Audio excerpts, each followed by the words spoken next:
Good morning, dear friends. I am Dr. Vinod Pankaj Mishra, and you are welcome in my YouTube channel Pankaj Institute of English. So, dear friends, इस समय मैं आपको clause पढ़ा रहा हूँ और इसके पहले मैंने जो क्लॉज बताया कि क्लॉज जो होते हैं जब दो या दो से अधिक वाक्यों को किसी कंजक्शन से जोड़ देते हैं तो जोड़ने के बाद सेंटेंस कंपाउंड सेंटेंस होता है।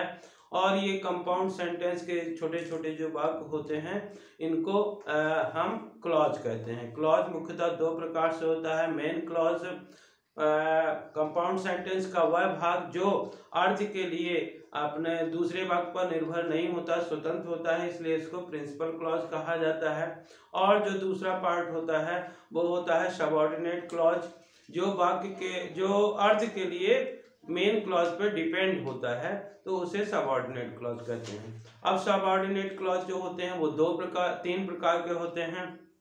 एक होता है नाउन क्लॉज, दूसरा होता है रिलेटिव क्लॉज और तीसरा होता है एडवर्ब क्लॉज। तो इन माय प्रीवियस वीडियोस इसके पहले मैंने आपको बताया कि जो ये नाउन क्लॉज था जिसकी लिंक डिस्क्रिप्शन में आप देख सकते हैं। उसके बाद today I am here with new topic relative clause. आज मैं आपको रिलेटिव क्लॉज बता रहा हूं। तो क्या होते हैं रिलेटिव क्लॉज? जनरली वे शब्द जो दो व्यक्तियों, वस्तुओं, स्थानों के बीच में संबंध को बताते हैं उन्हें हम रिलेटिव क्लॉज कहते हैं। और किस प्रकार से इनका यूज होता है उसको मैं आज में डिटेल में बता रहा हूं। तो डियर फ्रेंड्स, यदि आपको ये वीडियो लेक्चर पसंद आ रहा हो तो इसे लाइक करिए, शेयर करिए, और यदि आप चैनल के लिए नए हैं तो प्लीज इसे सब्सक्राइब कर दीजिए। तो शुरू करते हैं किस प्रकार से रिलेटिव क्लॉज का यूज करते हैं। फर्स्ट देखते हैं इसकी डेफिनेशन। वे शब्द जो दो व्यक्तियों, दो वस्तुओं, दो स्थानों के बीच में संबंध बताते हैं तथा दो वाक्यों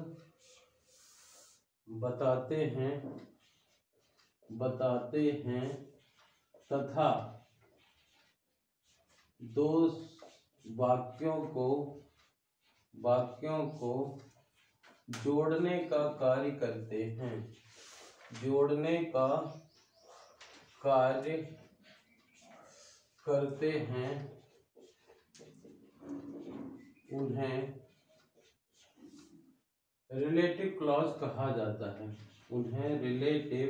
चूंकि ये किसी की विशेषता बताते हैं तो इसलिए इन्हें रिलेटिव या एडजेक्टिव क्लॉज भी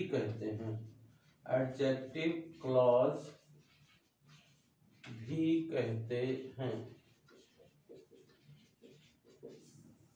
तो लिखा हुआ है वे शब्द जो दो व्यक्तियों, दो वस्तुओं, दो स्थानों के बीच में संबंध बताते हैं तथा दो वाक्यों को जोड़ने का कार्य करते हैं उन्हें रिलेटिव या एडजेक्टिव क्लॉज कहा जाता है। तो जनरली जितने भी इंट्रोगेटिव वर्ड हैं उनको ही हम रिलेटिव क्लॉज कहते हैं। तो कौन कौन से रिलेटिव क्लॉज होते हैं देखिए, यहाँ पे सबसे पहले लिखा हुआ है when,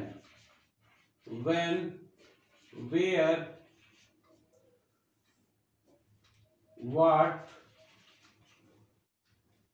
who, whose, whom। when, where, what, who, whose, whom। तो ये जितने भी WH वर्ड होते हैं, हाउ भी होता है।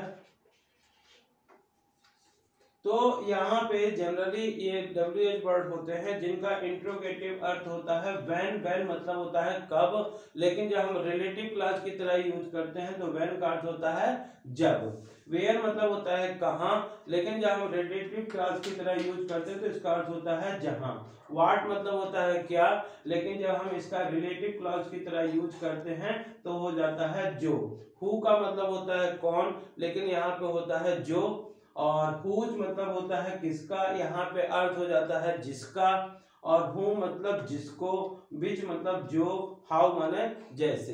तो इनका यहाँ पे अर्थ जो होता है वो दूसरा होता है और ये वाक्य के बीच में प्रयोग किए जाते हैं।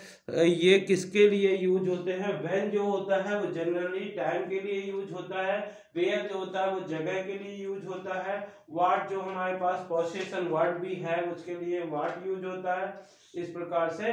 और ये हु, हुज, होम ये पर्सन्स के लिए यूज होते हैं। विच जो होता है वो एनिमल के लिए या नॉन लिविंग थिंग्स के लिए यूज होता है। और हाउ जो होता है किसी प्रोसेस के लिए यूज किया जाता है। तो कैसे यूज करते हैं इनको देखते हैं।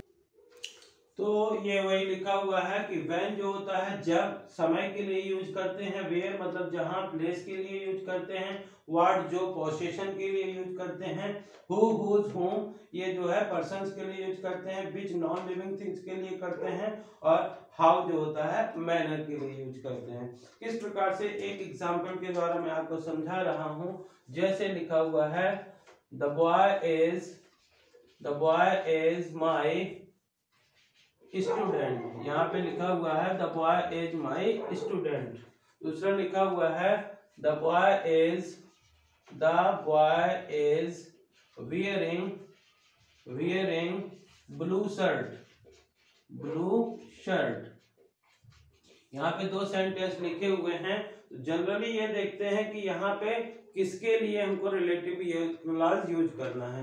तो जो बॉय है जो वो लड़का है, पर्सन्स है, तो इसके लिए हम यूज कर रहे हैं। तो इसको लिखेंगे the boy who is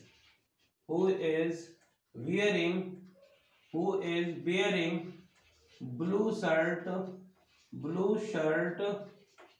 is my student. The boy who is wearing a blue shirt is my student. अब इसी प्रकार एक और एग्जाम्पल देखते हैं। जैसे मान लीजिए लिखा हुआ है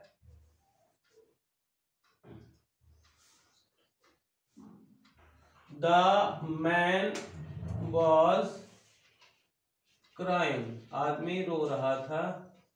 The police was beating the man। यहाँ पे दो चीज लिखा हुआ है। एक लिखा हुआ द मैन वाज क्राइंग, आदमी रो रहा था, चिल्ला रहा था। The police was beating the man. The man तो हो जाएगा, इसको किससे, जब मैन लिखा हुआ है तो 3 से यूज करेंगे। द मैन हूम, आदमी जिसको पुलिस पीट रही थी। The man whom police was beating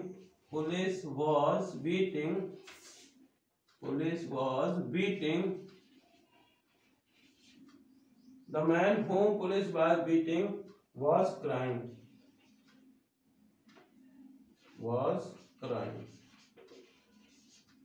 इस प्रकार से इसको whom से ऐड करेंगे।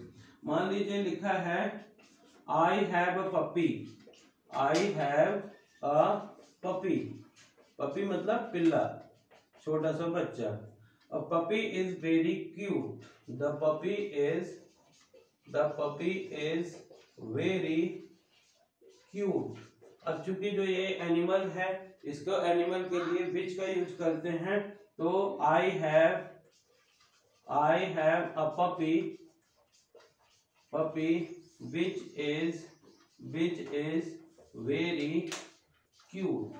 is very cute।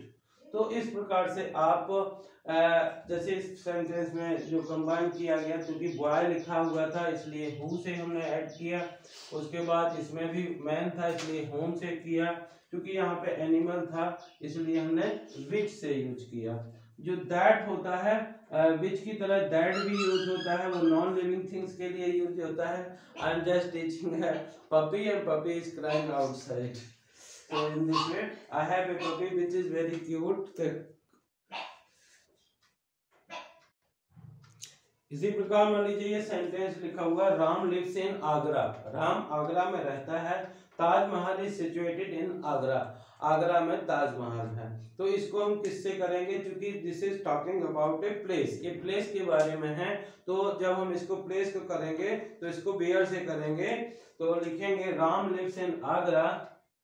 Ram lives in Agra where Taj Mahal is situated।